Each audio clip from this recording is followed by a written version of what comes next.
Vamos a dar comienzo a este espacio de Radio Gaia. Este es un espacio de Gaia Ulatina, una universidad donde estamos trabajando para cambiar y mejorar el mundo en el que vivimos.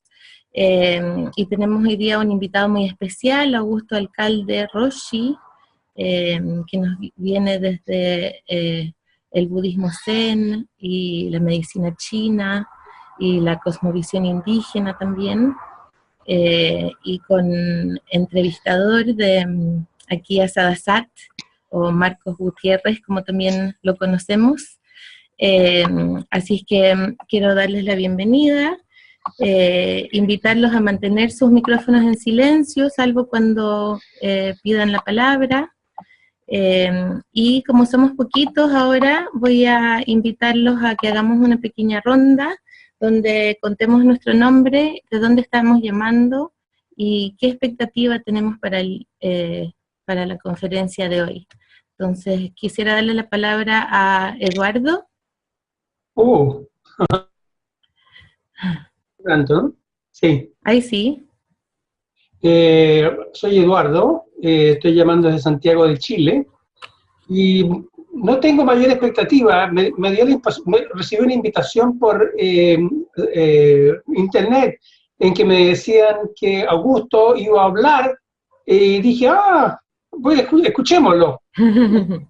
Aquí estoy. Muy bien. Muchas gracias, Eduardo.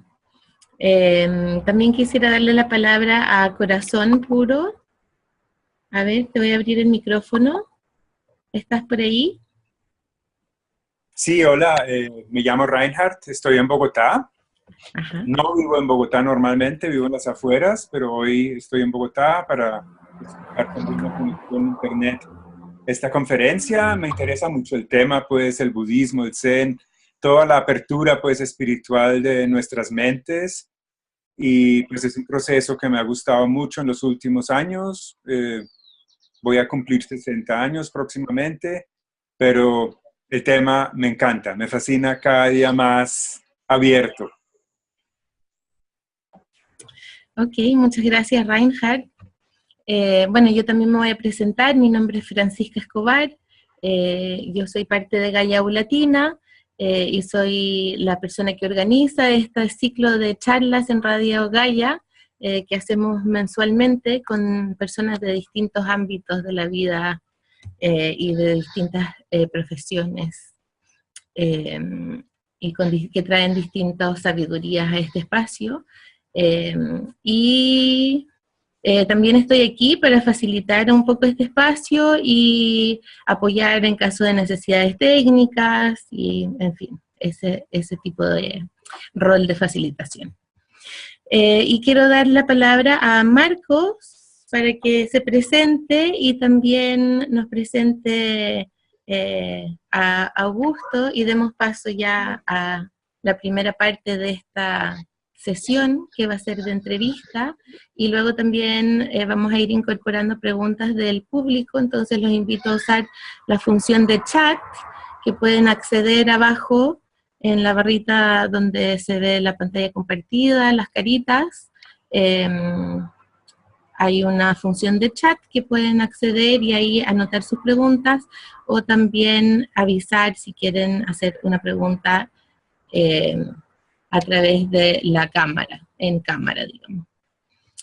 Con eso, entonces, doy paso a Sadasat. Adelante, Sadasat, cuéntanos. Sí, yo le quiero dar paso, sí, antes a Gurujivan que se presente, porque ella también está participando de la conferencia. ¿Verdad? Disculpa que no la veía, se me olvidó, disculpa. Sí, no se preocupe. Bueno, muchas gracias. Yo soy Gurujivan, esposa de Sadasat, y parte del equipo de Gaia Ulatina también.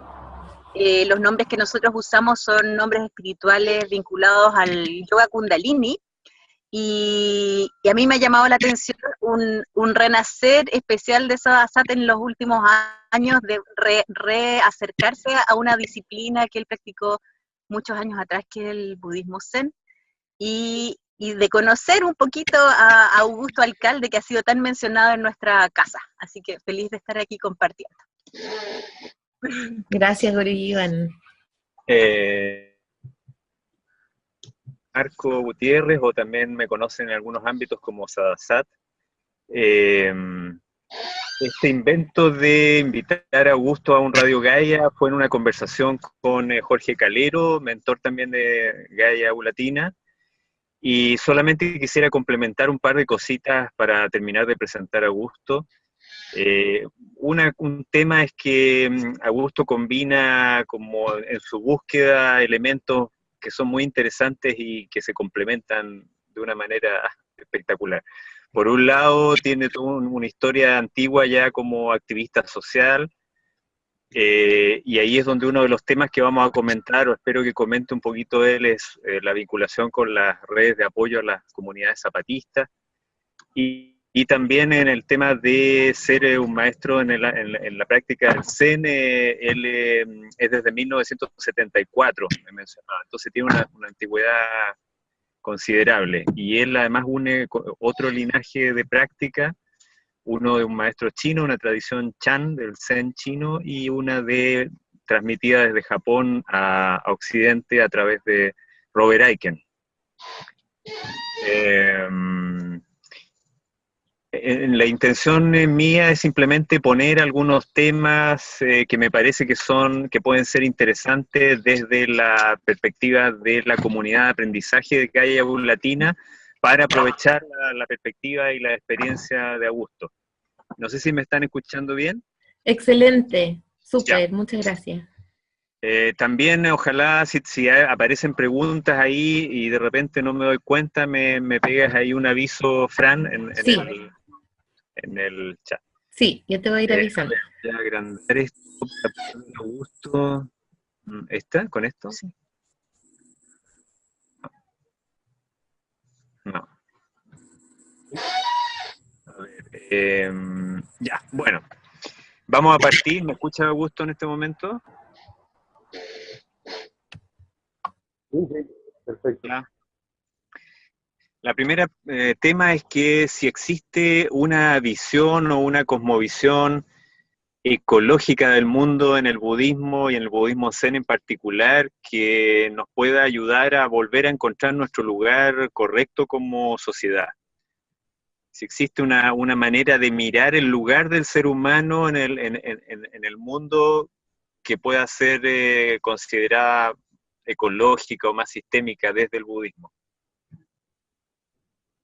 Sí, obviamente yo podría decir que la totalidad del budismo y del zen en particular está dirigida y enmarcada en este tema, Marco. Existe un sutra llamado el Sutra de la Guirnalda, que habla específicamente de la interrelación entre todos los seres y cómo no se puede tocar la más mínima cosa o el ser más pequeño y tocar la totalidad de esa red. Por un lado. Y por otro lado, citamos a Dogen Zenji, que allá por el siglo XII, cuando iba al arroyo a buscar agua, porque obviamente no había agua corriente, recogía un cucharón de agua y devolvía medio cucharón de agua al río. Uno de sus estudiantes le pregunta si por qué hacía eso, y él decía: medio cucharón es para nosotros y el otro cucharón es para todos los seres que van a venir. También es cierto que si hablamos de la experiencia ontológica o de realización en el campo del Zen, que a veces se denomina ver dentro de la propia naturaleza o la naturaleza del sí mismo, ese ver despierta necesariamente, si es una experiencia profunda y madura, esa percepción vívida de que todos somos parte de esa red, completamente. Y de ahí, obviamente, surge la responsabilidad, cómo responder a ese intercambio que está sucediendo momento a momento, no solo a nivel humano, sino a todos los seres. Eso es lo que creo que está fallando en nuestro momento histórico de depredación global.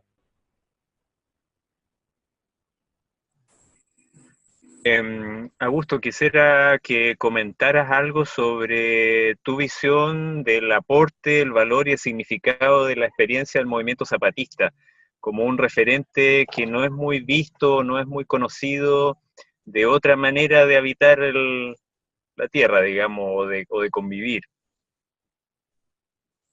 Sí.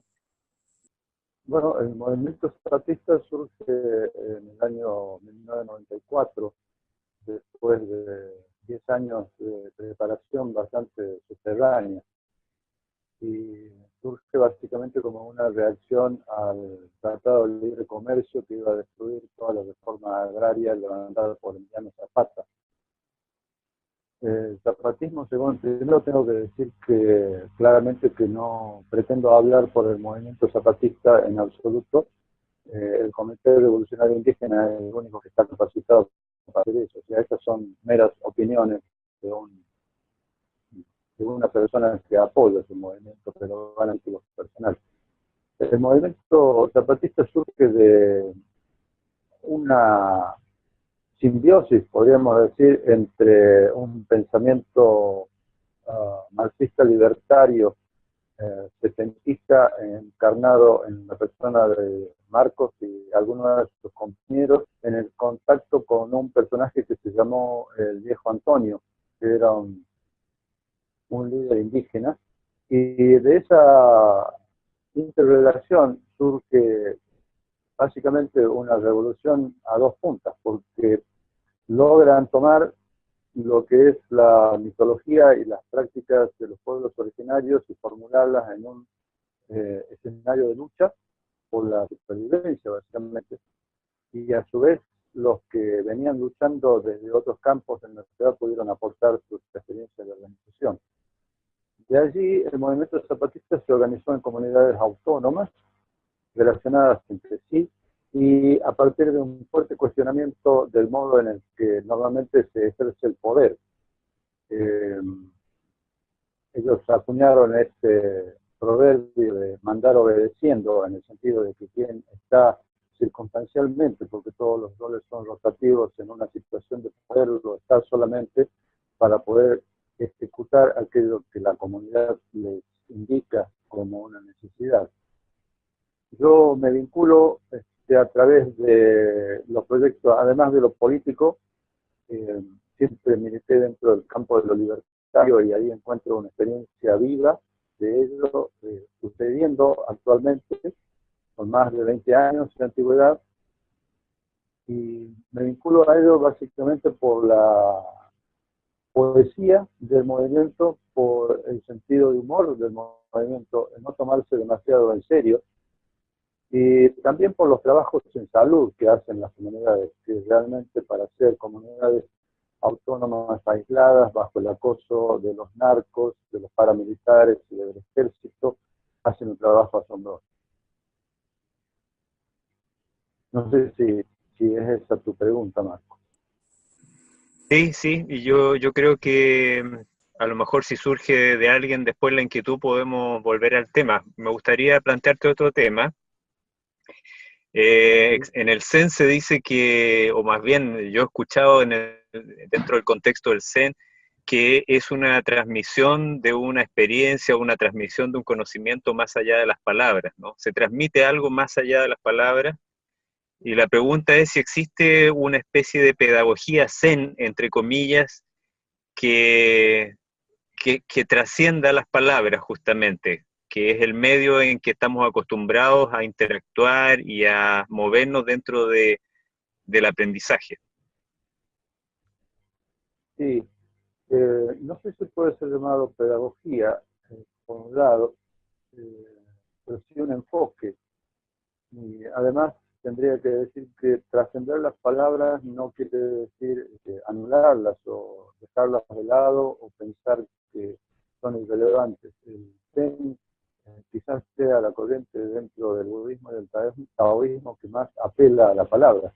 Hay volúmenes inmensos de textos clásicos y de diálogos recogidos. O sea, trascender la palabra no implica dejarla de lado, sino quizás más que una pedagogía podría hablar de que es la recreación de un nuevo lenguaje que nos permita expresar algo inefable, algo íntimo, no conceptual, de un modo diferente usando las mismas palabras. Fíjate, estábamos hablando del zapatismo y me viene una frase que dice su comandante Marcos, que dice: es necesario reeducar al deseo, enseñarle al deseo a desear mejor, a desear más y sobre todo a desear de un modo diferente. Ese modo diferente creo que es la característica de la práctica y realización del Zen. Dogen quizás en vez de deseo usaría la palabra anhelo, pero es el mismo contexto. El anhelo es el que nos moviliza. Ahora, acá está diciendo reeducarlo, reeducar ese deseo, ese anhelo, y enseñarle a desear mejor, desear más y desear de modo diferente. El Zen lo que plantea básicamente es salirse del tablero del 1 más 1 igual a 2 y poder habitar un misterio impredecible momento a momento. A ese misterio impredecible que habita nuestra realidad momento a momento podemos llamarle nuestro verdadero sí mismo o nuestra verdadera naturaleza. Las palabras entonces pueden pasar de a veces transformarse en obstáculos a ser herramientas que nos permitan entrar en ese espacio de contacto con ese misterio, ¿o no? Sí, sí, claramente. Que estimulaste, sigo citando a su comandante Marcos, que dice: la palabra es mitad de quien la dice y mitad de quien la escucha. O sea, la palabra en realidad se gesta en esa interacción, no es algo fijo.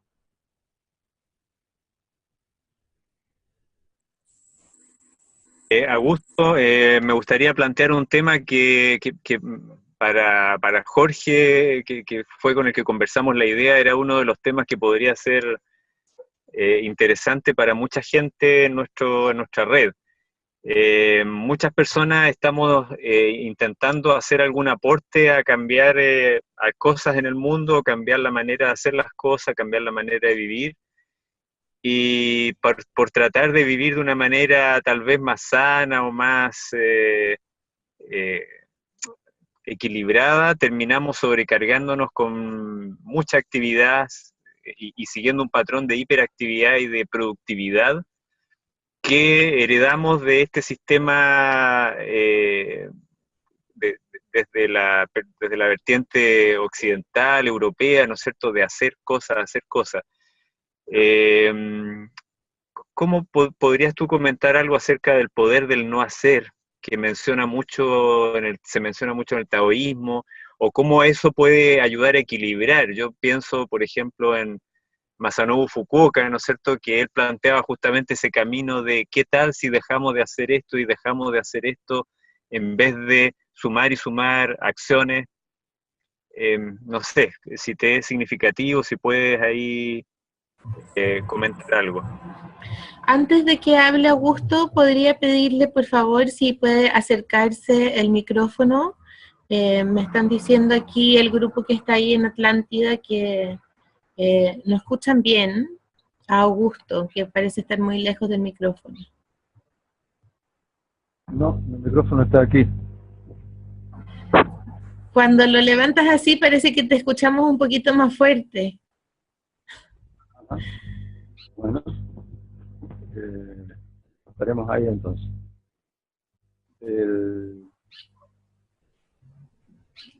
De paso, te escucho entrecortado a ti. Ahora te escuchamos. Acerca del no hacer.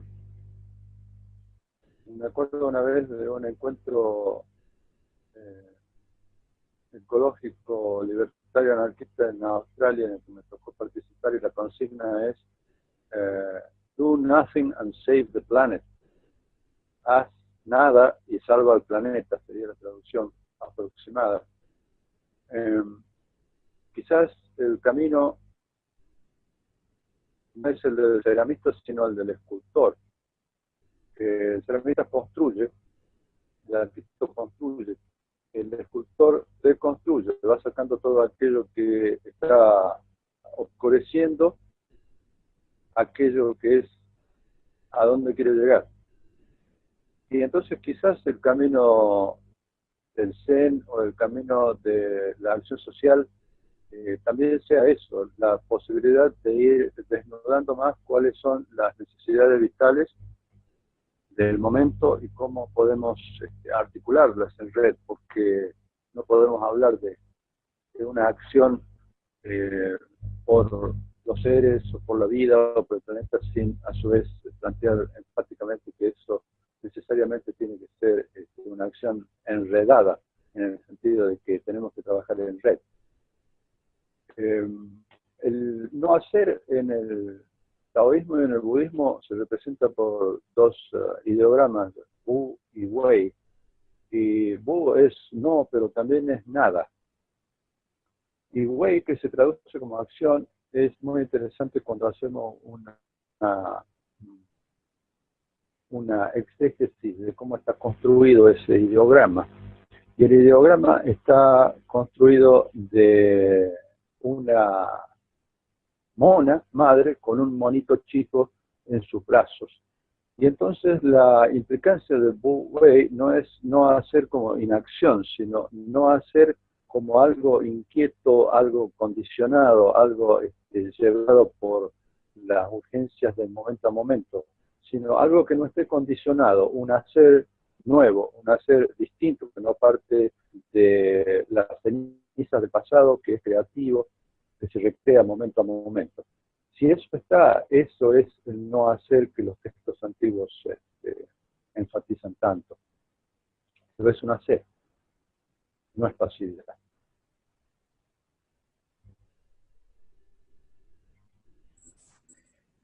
¿Y cómo hacer cuando uno está ya dentro de ese hábito de hiperactividad?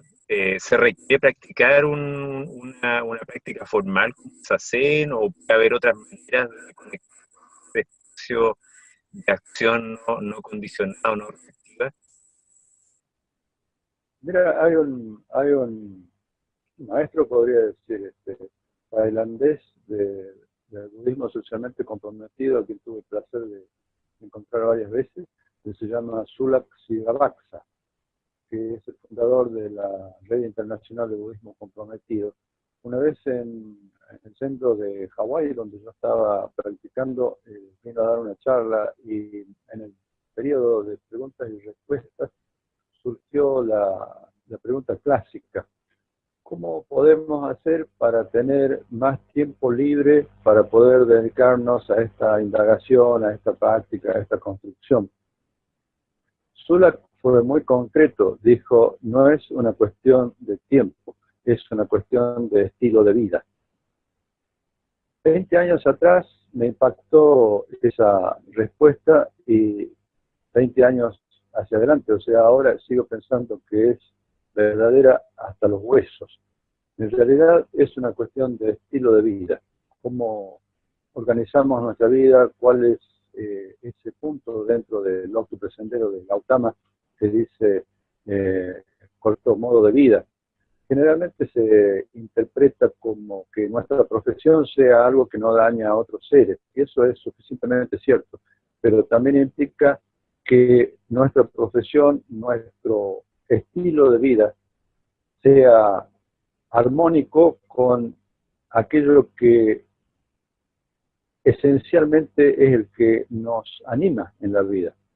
En mi práctica de consultorio es bastante frecuente encontrar a alguien que viene con un diagnóstico drástico, difícil o prácticamente muy complicado, y en ese momento la persona dice: a partir de ahora me voy a dar tiempo para practicar, para hacer mi tai chi, para meditar, para cuidar mi dieta, para jugar con mis hijos, para amar a mi mujer.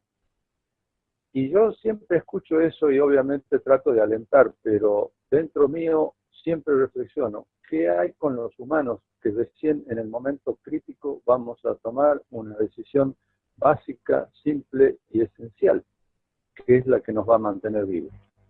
Así que yo creo que es eso, Marco, es como formulamos nuestro estilo de vida. Siguiendo con ese gusto, ¿cuál es tu concepto de salud a nivel personal y de comunidades?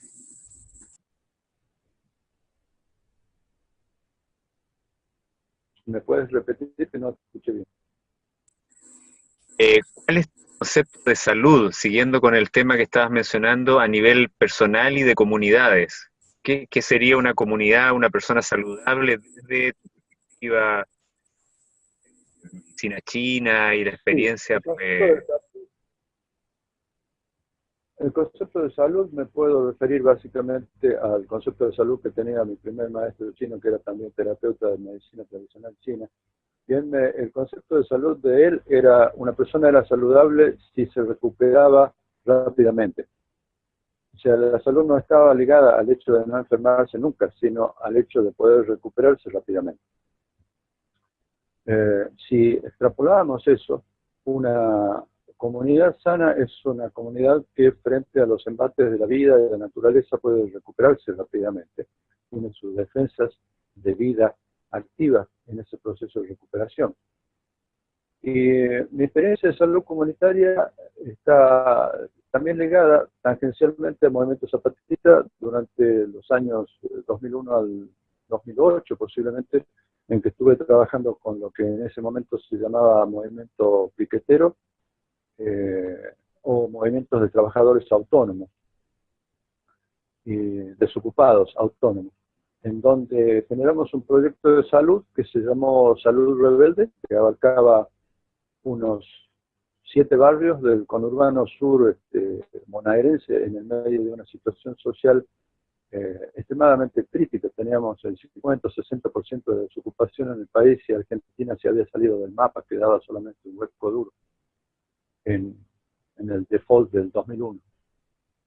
Y allí implementamos un proyecto de salud que implicaba básicamente que todos tenían que estar involucrados, no solamente aquellos que necesitaban servicios de salud por estar enfermos, sino fundamentalmente las personas que no estaban enfermas tenían que estar involucrados en gestar las condiciones propicias dentro de la vida de los compañeros y del trabajo de los compañeros. Entonces, bueno, era muy sencillo, hacíamos relevamientos de ver cuáles eran las enfermedades que se presentaban en qué época del año, y entonces capacitábamos pequeños grupos que se autodenominaban farmacias, que preparaban todas las tinturas madres de hierbas, rudimentos básicos de la medicina tradicional china en cuanto a aplicación de calor, moxas y otras cosas, prácticas de movimientos, tai chi, qigong, y hacíamos práctica de lo que se podría llamar zen, solo que no se llamaba de eso, ni se practicaba con las piernas cruzadas.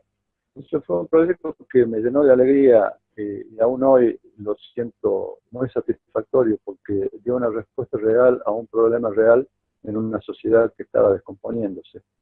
Siempre pienso que si esto se pudo hacer en ese momento, se puede hacer en cualquier momento, porque pocos momentos pueden ser más drásticos que los que vivimos en esos años.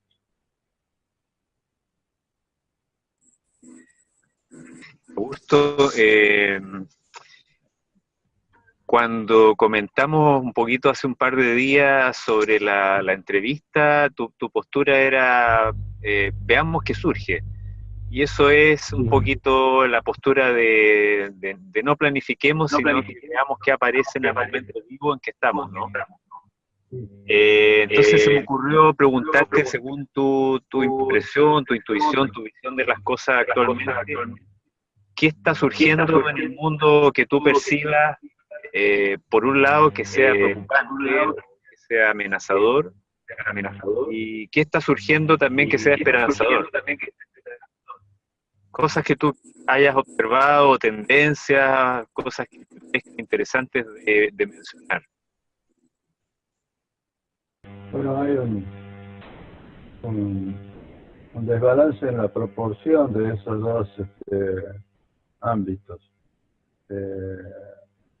Hay una infinidad de cosas preocupantes en extremos y algunas pocas esperanzadoras. Con respecto a las cosas preocupantes, no creo que pueda decir que es algo que surge, sino más bien algo que continúa.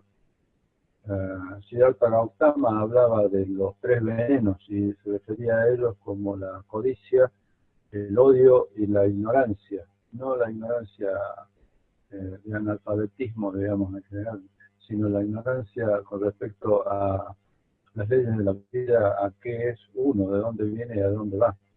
Bueno, esa misma codicia, ese mismo odio y esa misma ignorancia se arma cada vez más a través de la historia de la humanidad y al punto de llevar al planeta y a la vida sobre él a un punto drástico y casi de posibilidad de extinción en estos momentos, con nuevas armas más sofisticadas, nuevas invasiones, nuevos métodos de tortura, guerras de cuarta, quinta y sexta generación, estamos hablando ahora.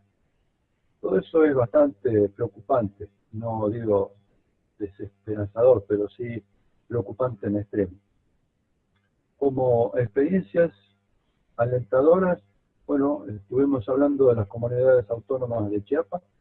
Esa es una de las experiencias que veo como esperanzadoras en su modo de construcción, en su modo de resistir, en su modo de permanencia.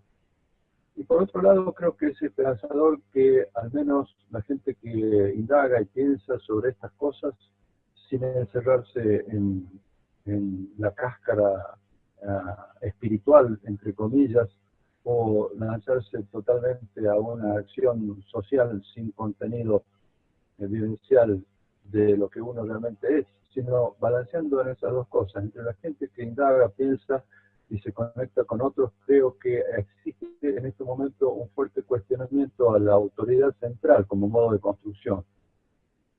Se entra cada vez más a confiar en el trabajo en redes, en el trabajo horizontal, y a ver que las democracias occidentales, así como están hackeadas. El tablero está hackeado. Parece ser democrático, pero está hackeado. Lo estamos viviendo acá en mi país, se está viviendo en otros sitios de Latinoamérica también. Entonces, cuando está hackeado ese tablero, la acción más sana es salirse del tablero y construir en redes de un modo diferente. Eso es lo que puedo ver como esperanzador, que creo que está sucediendo. Si va a tener la capacidad real de responder frente a esa codicia, odio e ignorancia, no lo sé. Pero sí sé que en la naturaleza y en la vida nunca 2 más 2 es 4 y la liebre siempre salta del arbusto más inesperado. En esa liebre confío. En esa liebre confío. Yo también quiero confiar en esa liebre, Augusto. Ya estamos prácticamente a mitad del... Estamos a mitad del tiempo, entonces me gustaría también abrir la posibilidad de que otras personas formulen preguntas, Dan, para que tú gestiones un poquito esa parte. Claro, sí. Entonces vamos a abrir este espacio para preguntas. Quiero dar la bienvenida además a Claire, que llegó cuando ya estábamos comenzando, y a un grupo que está allá en École de Atlántida, me parece. Bienvenidos, gracias por estar aquí hoy día, y si tienen alguna pregunta, bienvenidos a abrir su micrófono y plantearla aquí. Ándale, Jorge. Hola, buenas tardes para todos. Mucho gusto, Augusto. Quiero empezar pasando la cámara por aquí por alguno de los personas que están acá reunidas, escuchando. Tenemos gente de Colombia, de Italia, de Chile. Por acá vemos una buena banda. Excelente. Bienvenidos todos. Pues nada, un saludo desde acá, desde la École de Atlántida, Augusto, y te tengo 2 preguntas que capaz con tu capacidad la contestas en una sola respuesta. La una pregunta es, frente a esta situación que se observa mucho en los grupos de personas que se han asumido de manera responsable un camino espiritual, llamémoslo así, los diferentes tipos de sanghas, no solo budistas, sino la gente que está trabajando con otras líneas, con otras instrucciones, que abundan mucho hoy en día. Generalmente es muy común que en esos grupos, en esos colectivos de personas que ya han dado un siguiente paso y ya han entrado en una disciplina y ya han empezado a cosechar frutos en su vida interior, es muy frecuente observar que no hay un desarrollo paralelo de su capacidad de cuestionar el sistema.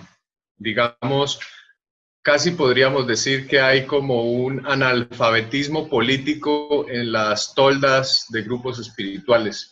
Y ese analfabetismo generalmente incluye que entonces, como no hay una comprensión de la crisis sistémica, no hay tampoco un impulso interno a cambiar radicalmente patrones de consumo o estilos de vida de alta huella de carbono. Igualmente, dentro de los círculos ecologistas también es muy evidente a veces que hace falta esa profundización en el ser para no reencauchar los patrones del sistema ahora con tintes verdes. Entonces, la primera pregunta, Augusto, es, ¿tú crees que esta situación es una situación normal y que tiene que ver con lo reciente de los eventos de concientización y organización de diferentes grupos y redes? ¿O crees que es una situación problemática que deberíamos empezar de manera sistemática tratar de darle solución y traer más contenido político-ecológico a los encuentros espirituales y más contenido espiritual a los encuentros de activistas? Esa es la primera pregunta. ¿Cómo analizas tú esa situación, sus causas y su posible superación? Y la segunda pregunta tiene que ver con que en alguna de las conferencias que te vi por YouTube, hablabas tú sobre la manera como es de importante tradiciones como esta del Zen que tú portas, adaptarlas al contexto latinoamericano. Es decir, ¿qué significaría verdaderamente un Zen latinoamericano? Y eso me impactó mucho y te quisiera pedir que ahondes un poco en eso. ¿Qué significa adaptar? ¿Qué significa aclimatar una tradición a otra parte? Si tú consideras que de hecho ya lo estás logrando o es algo que apenas está cocinándose como proceso lento. Muchas gracias.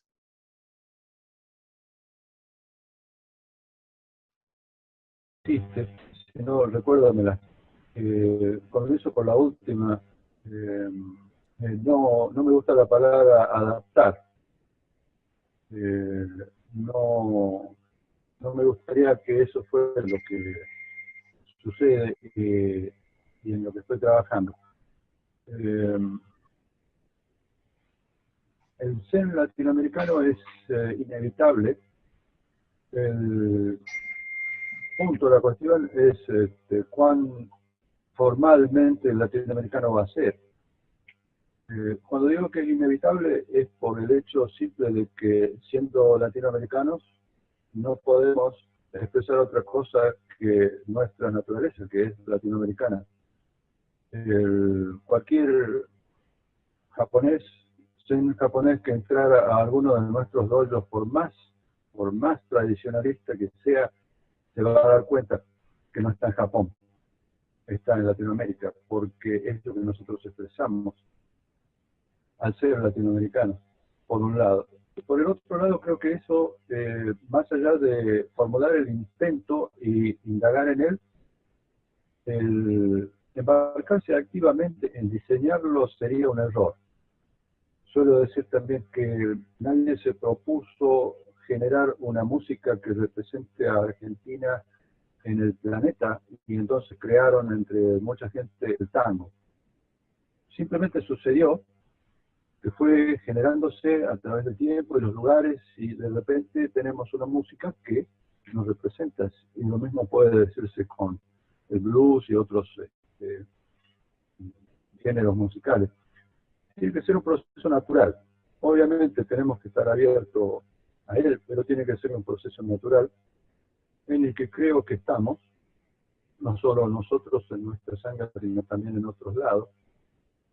Y también me gusta hacer notar que existe una especie de proverbio en el Zen que dice que el Zen toma 500 años para insertarse y formularse desde una determinada cultura.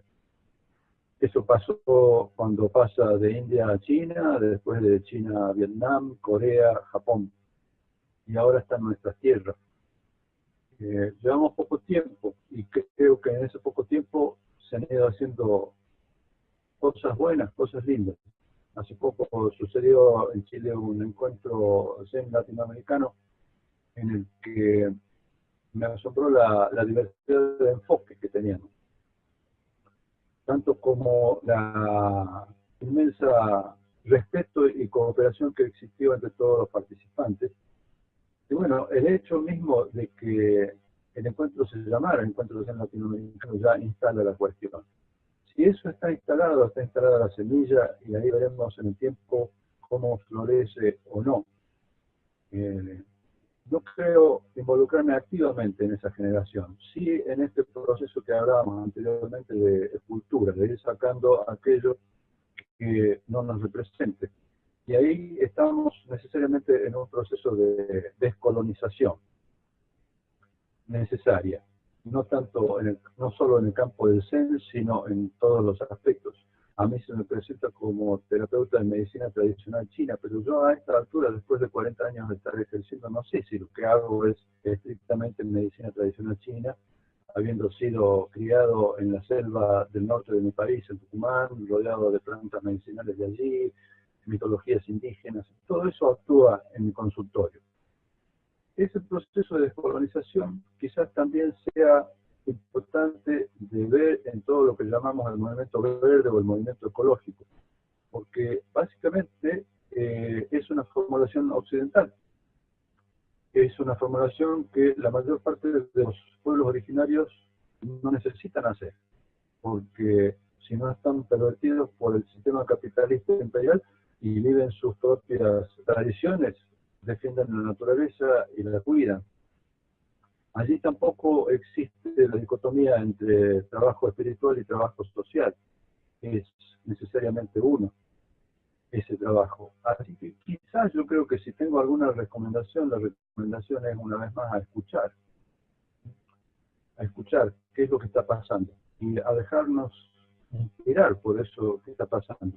Muchas veces los que estamos en algún tipo de activismo, ya sea social, ecológico o espiritual, entre comillas, para usar ese término, de algún modo consciente o inconscientemente actuamos como si estuviéramos en misión. Y el hecho es que no estamos en misión, no tenemos ninguna misión que cumplir, más allá de escuchar y trabajar en redes con personas afines en una dirección de vida y no de muerte. Estábamos citando al zapatismo y hay una frase que me gusta que dice del viejo Antonio, justamente que decíamos que había inspirado todo esto, que ya murió hace unos años. ¿Cuántos años? El viejo Antonio decía, el buen cazador no es el buen tirador, sino el que es buen escuchador. Porque oír todos oyen, pero escuchar quiere decir descubrir lo que cada sonido significa. Esa parte final me parece genial, descubrir lo que cada sonido significa, descubrir lo que cada planta significa, lo que cada interacción significa, creo que es la tarea. Y eso, cuando uno lo comprende, actúa naturalmente, espontáneamente a través nuestro. No sé si respondí tu pregunta o me fui por las ramas, pero bueno, si me fui por las ramas estamos dentro del campo de la ecología de todos modos.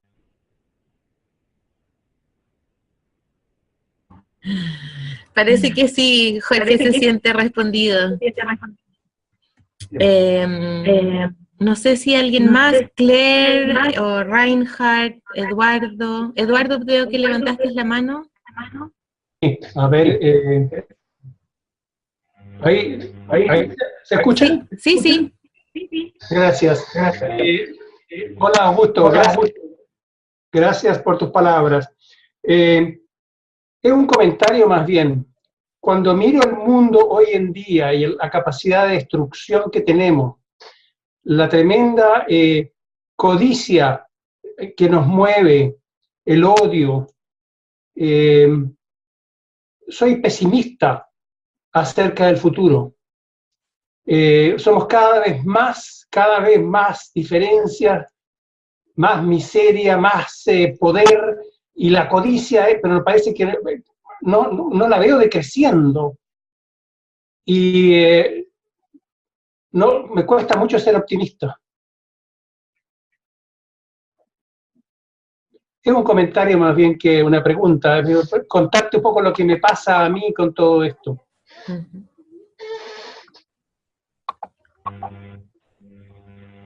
Bien, me uno a eso, a lo que acabas de decir, Eduardo. También tengo que formular la reflexión que creo que si algo cambió en la historia de la humanidad, cambió porque los pesimistas lo cambiaron. Los optimistas tienden a no cambiar nada.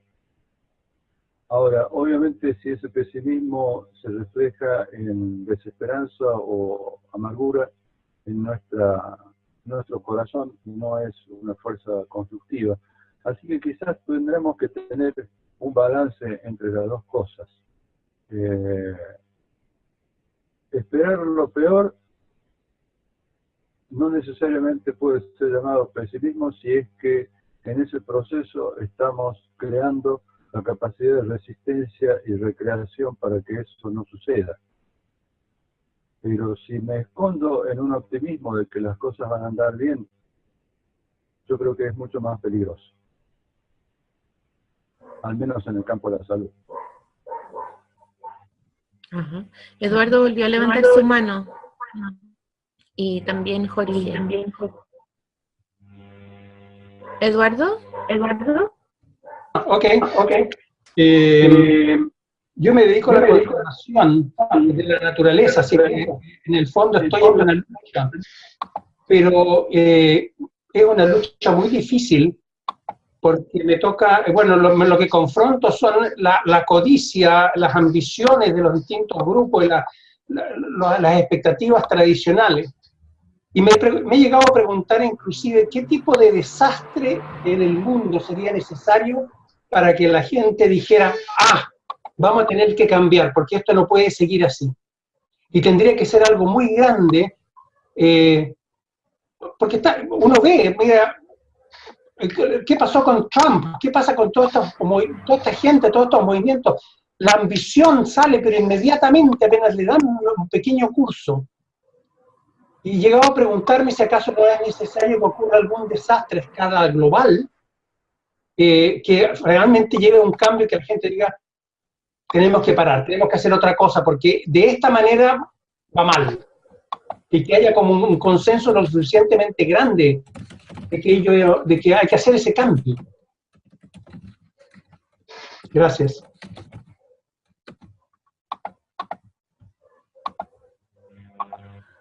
Sí, Okay. No lo sé, Eduardo. No estoy seguro de que el mayor de los desastres pueda despertar una conciencia global. Tampoco sé cuál es el camino para despertar esa conciencia global, sobre todo en lo que estábamos hablando al comienzo, cité guerras de quinta y sexta generación. Son guerras informáticas, son guerras de formateo de las mentes de la población.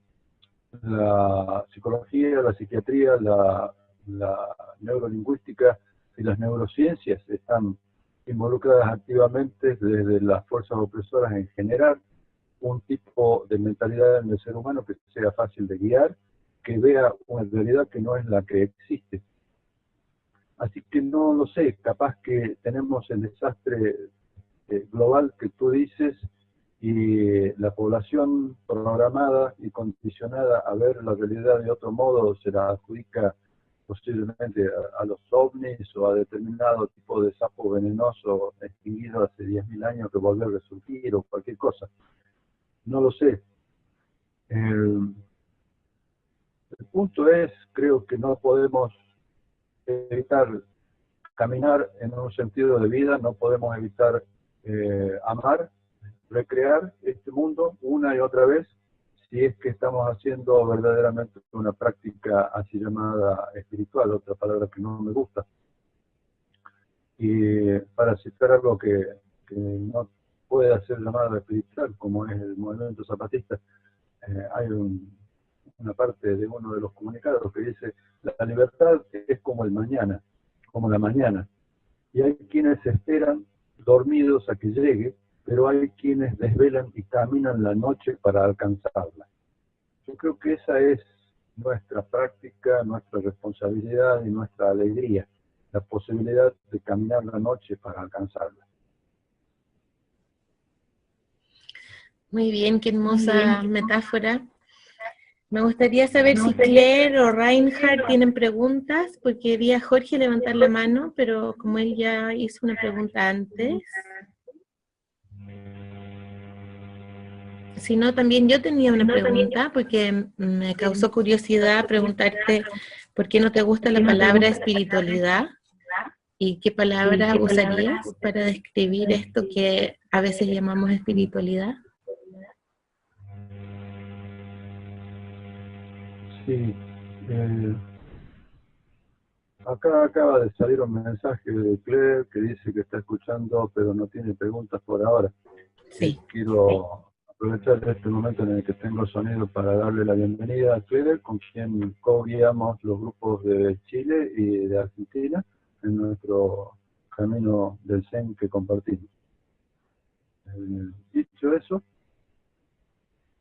no sé qué palabra usaría, pero lo que no me gusta básicamente es porque me parece que está muy devaluada. Se usa en muchos contextos y muchos de ellos se usan en contextos que realmente apoyan la continuidad de esta destrucción y explotación en la que estábamos hablando. No sé qué usaría, pero si uso la palabra espiritual, de algún modo estoy dejando fuera el cuerpo, y me gustaría encontrar una palabra que exprese una indagación y realización de lo que realmente somos y la vida es, y la interacción con todos los seres, que involucre a la totalidad de nosotros mismos, con la centralidad que el cuerpo tiene en eso. No tanto aquello que se llama espíritu, cuerpo somos, y ese cuerpo incluye todo lo otro. Pero bueno, no tengo una palabra para reemplazar eso, y me olvidé de lo otro que me preguntaste. ¿Me lo puedes repetir? No, esa era mi pregunta. Muchas gracias. Jorge, adelante, ¿tenías otra pregunta o alguien por allá en Atlántida? Sí, tenía otra pregunta. Diga. Ciérrale a Augusto un ratito. Estoy tratando.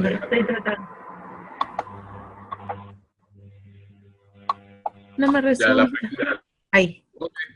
La pregunta es, ¿cómo rayos Augusto resuelve la aparente paradoja entre el activismo social, incluso bien radical por lo que he visto en tus publicaciones en Facebook, digamos, desde las toldas del anarquismo, y el camino Zen?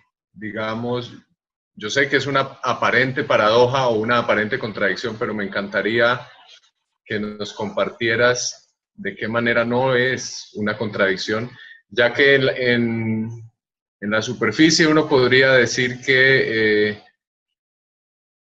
un mensaje muy repetitivo en el Zen o en el budismo es la aceptación, hacer las paces con la realidad, hacer las paces con el presente, no tener rechazo frente a las condiciones que no nos gustan, ni tener codicia frente a las condiciones que creemos que nos harían sentir más felices.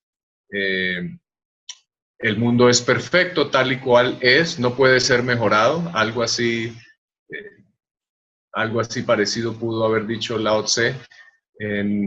Y acá al otro lado es como, no, mira, vamos a parar la injusticia, vamos a cambiar las cosas, vamos a ser rebeldes. Entonces, esa aparente condición entre la aceptación y la rebeldía, llamémosla por ahora, ¿cómo se armoniza?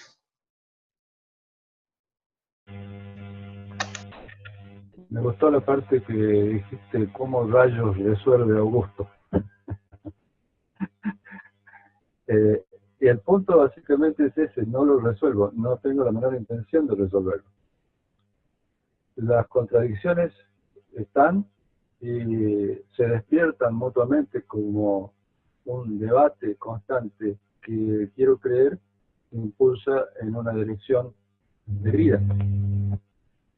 Ahora bien, si Siddhartha Gautama hubiera pensado que el mundo estaba perfecto así como es, no se hubiera lanzado en una búsqueda de cómo extinguir la causa del sufrimiento, no hubiera abolido las castas sociales en su propia comunidad y no hubiera abierto su comunidad, aunque gruñendo, pero lo hizo, ha abierto su comunidad a la ordenación monástica de las mujeres. Si Lao Tzu hubiera pensado que el mundo era perfecto así como es y no debía ser mejorado, no hubiera intentado irse de China después de haber participado de ese estado decadente en su propia época, a tratar de generar otra cosa. Y después en el tiempo el taoísmo genera una rebelión que se llamó Taiping, que significa gran paz, que fue, si se puede llamar, un ejército pacifista, porque no actuaba más que en autodefensa, pero que llegó a tomar 2/3 de China para poder cambiar las reglas del imperio allí. Y una de las consignas que tenía era tiempo libre para todo el pueblo, belleza en los jardines y cosas así, consignas políticas, pero a su vez de vida fundamentales. Si Bodhidharma, al fundar el monasterio, al enseñar en el monasterio Shaolin, hubiera pensado que el mundo estaba bien así y no debería ser cambiado, no hubiera enseñado las artes marciales que luego hicieron frente desde la red de monasterios Shaolin a la invasión del imperio mongol activamente. Si los maestros de artes marciales de nuestro siglo pasado hubieran pensado que el mundo era perfecto así como es, no se hubiera generado la rebelión de los Boxers en China, en la que participaron todos los maestros de las artes marciales, defendiendo su cultura y defendiendo la justicia de su pueblo contra los invasores occidentales. Así que yo creo que hay un balance allí. El mundo está perfecto así como es un hecho, pero para poder percibir ese hecho con la totalidad de nosotros mismos, tenemos que involucrarnos con pasión en él. Y al involucrarnos con pasión en él, vamos a ver ciertamente que hay muchas cosas que no funcionan y que si decimos que hay compasión y amor por el Dharma, necesitan imperiosamente ser cambiadas. Excelente, muchísimas gracias. Ese mensaje me llegó muy profundamente. Marco, no sé si te gustaría decir unas últimas palabras, ya estamos en el último minuto. Cierre. ¿A cerrar, Francisca? ¿Cerramos entonces? No sé, entendí que Augusto tenía tiempo hasta ahora, ¿no? Tiene al menos 4 posibles. Tal vez podemos ir cerrando, no sé, dijo que tenía que cortar si es que llegaba un paciente. A lo mejor podemos dejar espacio para una última pregunta, si es que... ¿Me pueden decir qué hora es? ¿Cómo? ¿Qué hora es ahora? Aquí en Chile son las 4 de la tarde. Sí, yo creo que por lo menos 15 minutos más podemos tener. Ok, fantástico. Ya. Ahí parece que hay personas despidiéndose en el chat. Reinhardt me parece. Y hay un comentario de Claire que dice, Augusto, dijiste, a ver, vamos a silenciar aquí. Dijiste hace un rato ya que hay quienes actúan como con una misión en cuanto a actividad política, pero que no tenemos una misión y que hay que escuchar. Me llamó la atención porque es frecuente escuchar que uno tiene una misión o un propósito en la vida y que es muy importante cumplirla. ¿Crees que no es así?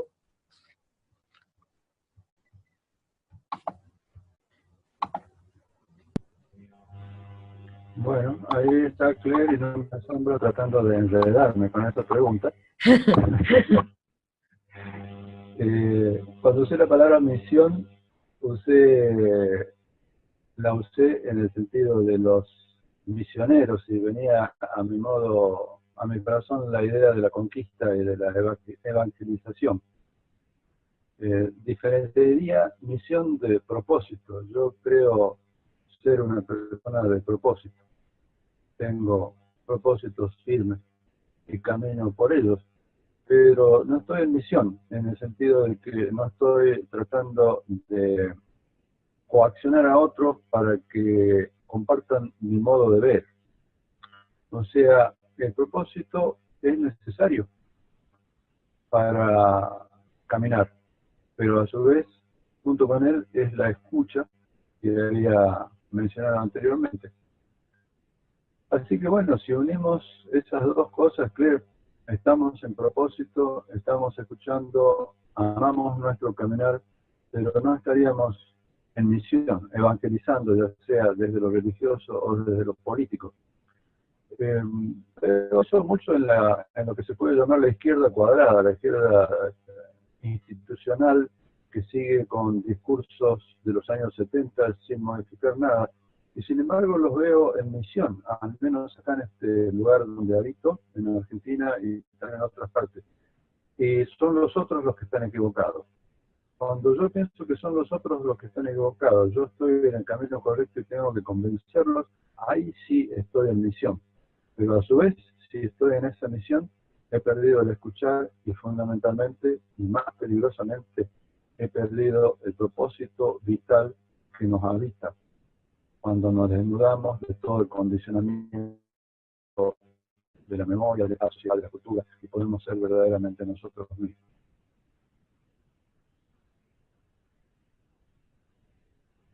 Perfecto. Fran, aquí hay una pregunta de Iván. Perfecto. Claire dice que le quedó muy claro, así que démosle paso ahí a Gurujivan. Adelante. La pregunta es, ¿cuál es tu concepto de liderazgo o de líder? ¿Concepto de liderazgo? Bueno, yo tiendo a usar la palabra babaquiano, que acá en Argentina al menos significa un guía que conoce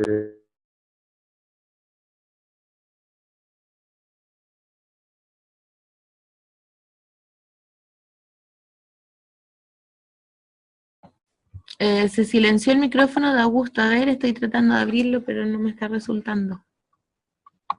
Ahí. Concepto de liderazgo. A mí me gusta usar una palabra que existe al menos en mi país, no sé si en los de ustedes tiene el mismo significado, que es vaquiano, con B larga. Vaquiano.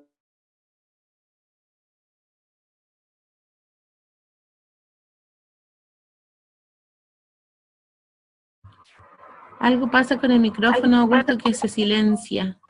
Ahí. Ahora sí. La palabra vaquiano representa un guía a través de un camino desconocido, generalmente de montaña o de selva.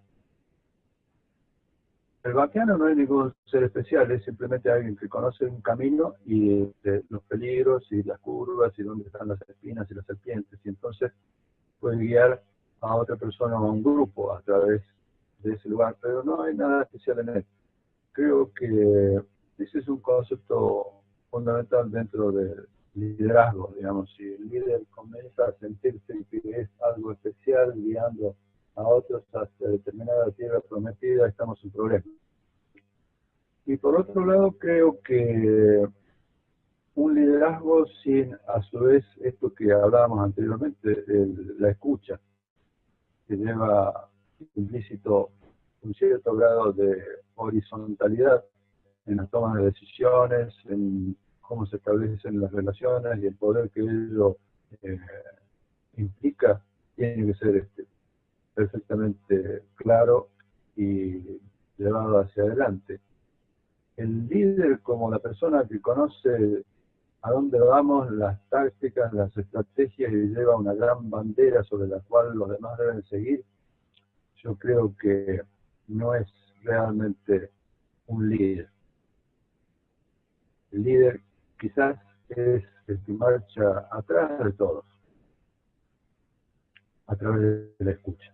Y aún así, quizás va marcando un camino, pero ese camino es común, no es individual.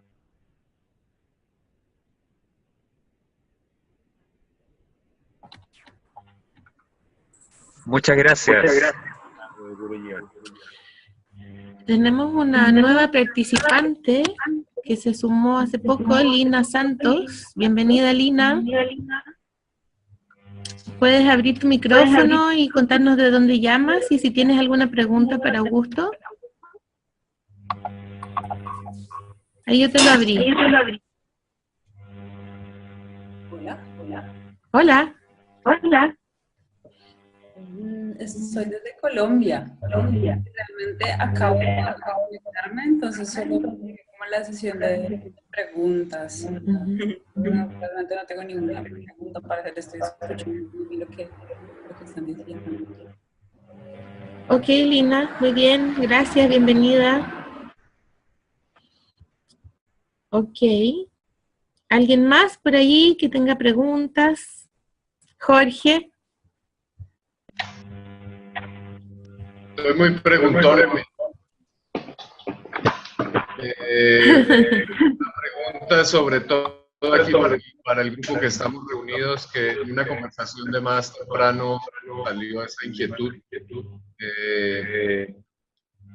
¿Cuál es el momento político que vive Latinoamérica, desde tu entendimiento? ¿Qué es lo particular de la coyuntura actual latinoamericana? ¿Qué detectas de especial o de particular?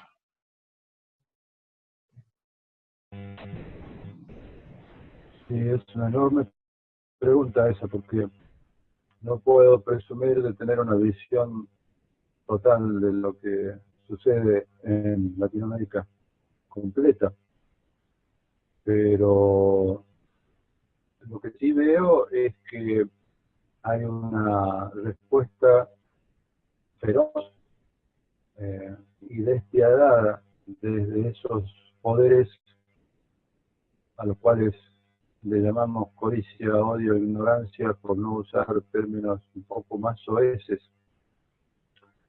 que son poderes tan imbricados en la codicia que en su proceso de destrucción y acumulación no se dan cuenta como un parásito que están atentando también contra el cuerpo del cual viven.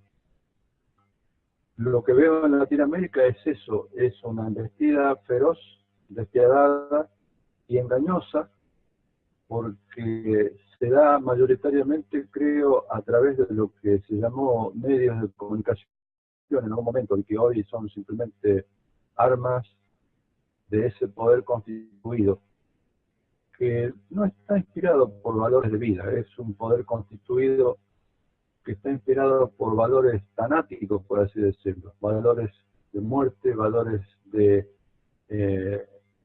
etnocentrismo, de individualismo y de codicia sobre todas las cosas. Eso es lo que veo. Y bueno, cada uno de nuestros territorios está tratando de dar la respuesta frente a esas embestidas. Nosotros acá en Argentina estamos en una situación sumamente difícil y penosa, en el que después de 30 años de democracia y de 12 años de manifestación de mayores derechos populares y derechos humanos tenemos en el poder a todos aquellos que representaron el ala civil de la dictadura militar que puso fin básicamente a una generación de la que soy parte. Y bueno, acá estamos respondiendo con nuestros medios, y yo supongo que los compañeros y compañeras en otras partes de Latinoamérica estarán diseñando sus propias tácticas y estrategias. Acá la respuesta siempre se ha dado inspirada por estas viejas hermosas que llamamos Madres de Plaza de Mayo, que tienen el coraje de seguir luchando por la justicia, por la memoria y por la dignidad, aún teniendo más de 80, de 85 años, muchas de ellas marchando a las demostraciones en sillas de ruedas, con la característica fundamental de que siempre se manifestó en paz, nunca hubo un solo hecho de justicia por mano propia o venganza. Yo creo que eso es importante, no dejarse arrastrar por los poderes del imperio y de la codicia a un campo de combate en el cual estemos obligados a combatir con sus propias armas. Tenemos que mantener el amor, la vida, la dignidad, la justicia y la memoria sobre todas las cosas. De otro modo, la lucha se puede ganar, pero aún así no será digna.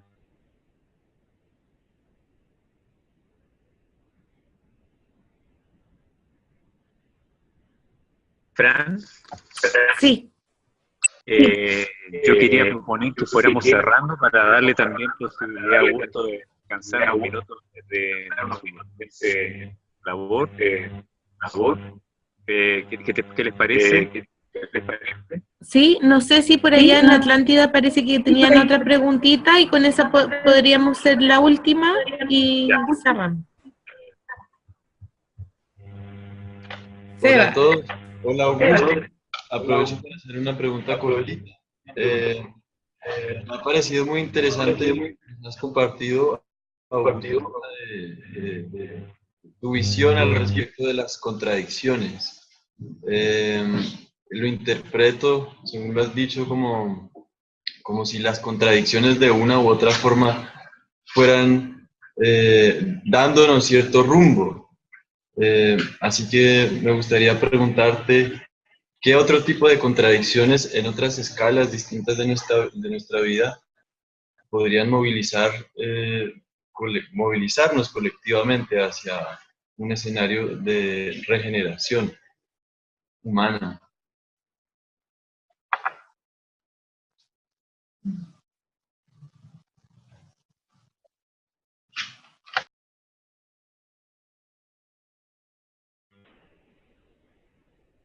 No sé si a esta altura de la charla la palabra contradicción nos representa. Yo creo que son como hay polaridades, así como tenemos el yin y el yang, que para estar en equilibrio tienen que moverse, fundirse uno con el otro y volver a ser uno mismo. En esas polaridades tenemos muchas que nos pueden nutrir, y una de ellas que al menos en mi país está formando frentes muy interesantes es la polaridad masculino-femenino. Hay una creciente valoración de lo femenino en nuestras culturas, lo cual le doy mi bienvenida completa, porque quizás los valores del patriarcado sean los que están llevando a este planeta a la situación en la que estamos. Y no estoy hablando por ello de categorías de sexo, sino de género. Hay mujeres, Hillary Clinton, por ejemplo, no la representaría precisamente por lo femenino, y otras más. Estoy hablando de género, estoy hablando de que valores desde lo femenino, desde el poder, permitirnos estar embarazados de nuevas semillas y de nuevas simientes de cambio, sea aceptado.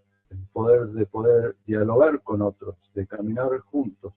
Todo eso no pertenece al poder del patriarcado y por lo tanto tampoco a lo de lo masculino per se, pero ciertamente es un signo de aquello que podemos llamar lo femenino cuando está expresado naturalmente, sin miedo y en su pureza real.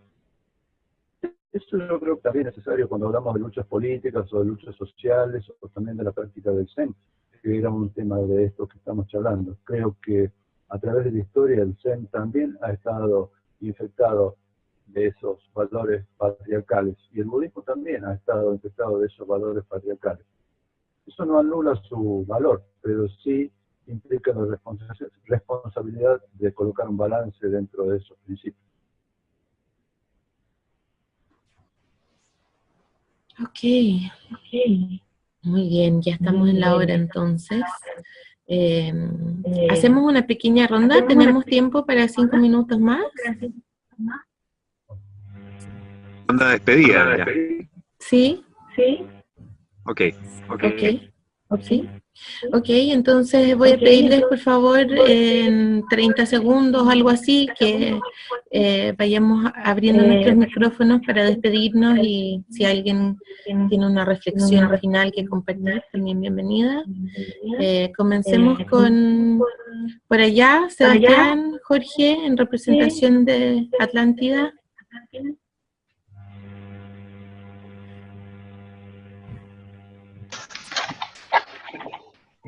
Gracias, Dora, por abrirnos más la mente, por despejar las dudas, por ayudarnos a ser mejores personas, mejores ciudadanos de esta tierra que queremos que perdure. Muchas gracias, de aquí de la Cualdea. Ajo, cariño, Roxana. Chao. Gracias por estar. Eduardo, ¿estás por ahí? ¿Quieres despedirte, decir algo más? Bueno, quiero dar las gracias, Augusto. Hemos tratado temas, algunos bien difíciles, y me gusta tu manera de maestro, en el cual expones las cosas, pero en última instancia nos entregas a nosotros buscar nuestra propia solución. Y te quiero agradecer por eso. Ok, muchas gracias, Eduardo. Reinhard, ¿estás por ahí? Bueno, me encanta saludarlos, pues, me encantó mucho el aporte. Aprendí mucho, confirmé muchas cosas y pues muy agradecido contigo, Augusto, pues hasta hoy te conozco, no había escuchado ni visto nada de ti antes, voy a indagar un poco más y bueno, me encanta verlos y me encanta haber estado con ustedes hoy. Gracias. Muchas gracias a ti por estar aquí, mucho gusto de conocerte.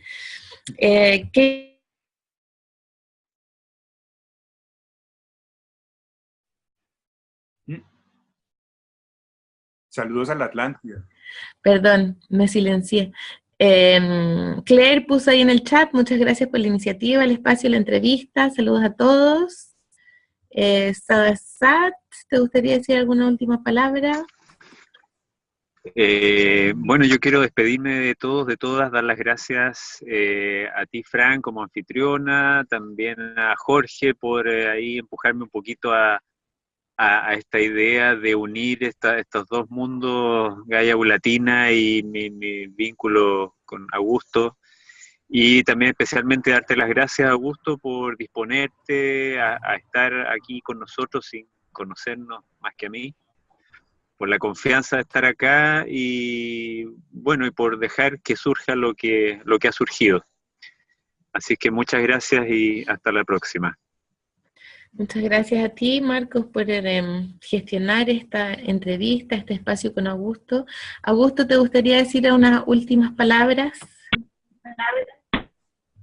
Sí, bueno, caer en lo mismo de todos, gracias al encuentro a ustedes que lo gestaron y a los participantes que con sus preguntas generalmente gatillan las respuestas y a veces las respuestas son desconocidas aún hasta para mí, hasta el momento de formularlas. Así que Por ello, muchas gracias. Y quisiera, bueno, ya que Marco me arrastró acá al mundo de la acción social y del zapatismo, quisiera finalizar con una frase que viene de uno de los comunicados de los hermanos y hermanas zapatistas, pero que podría, creo yo, haber sido dicho por Siddhartha Gautama y todos los maestros en sucesivas generaciones, hasta el que está hablando ahora, sin hacer distinción de si era Zen o no. La frase de este comunicado dice: llamamos a todos y todas no a soñar, sino a algo más simple y definitivo. Los llamamos a despertar. En eso estamos. Y quien lo dice en este momento no está despierto, está también recibiendo ese llamado a despertar. Así que mi invitación es a que nos involucremos todos en ese despertar, en el que podamos generar un mundo más nuevo, un mundo en el que los valores de la vida, del amor, del crecimiento crezcan y no esté tan plagado de sufrimiento y distinción como está en este momento. No consigo otra práctica espiritual fuera de ello. Que así sea, muchas gracias. Los invito a abrir sus micrófonos y a darnos una despedida así. Muchas gracias a todos, gracias Augusto.